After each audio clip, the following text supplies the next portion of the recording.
I mean, I think supply chain is really at the root of what needs to be, thought through in order to get medicines to where we want them to go. And that's really my focus.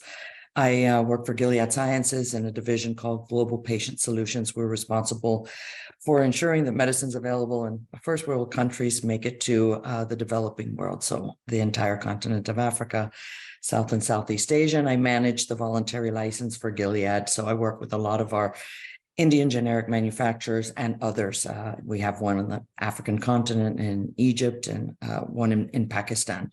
And some of the things that we learned for sure, me being directly involved, was, we often hear, IP, we have to, allow release of IP in order to, let these medicines, innovative medicines, not the old ones, but the brand new ones, which we did for remdesivir. We made it available in the developing world before we even had full FDA approval, which is, I think, unheard of.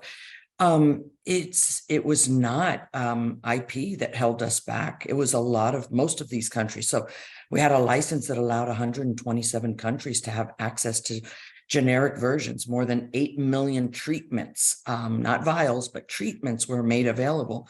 And of those 127 countries, about 60 of them did not receive. Now, that could be many reasons. Could be they just never ordered. We certainly never had a situation where a country needed and they didn't get.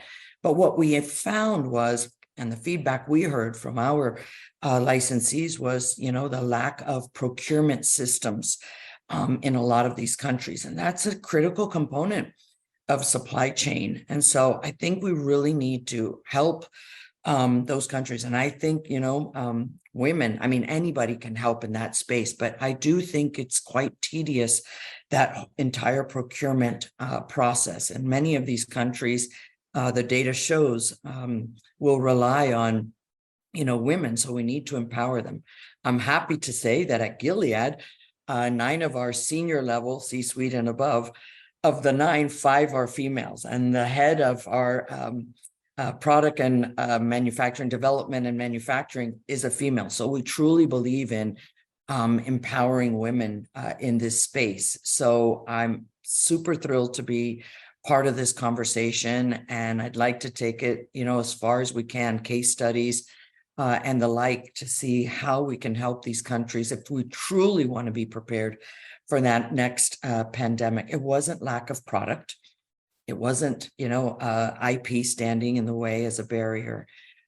It's procurement systems and, the supply chain component within these countries. So thank you, Joanne. I don't know if you know pretty much everything I'm working on. So if there's something I missed that you want me to share, please let me know. And Gerhard, I see you nodding, and always good to see you.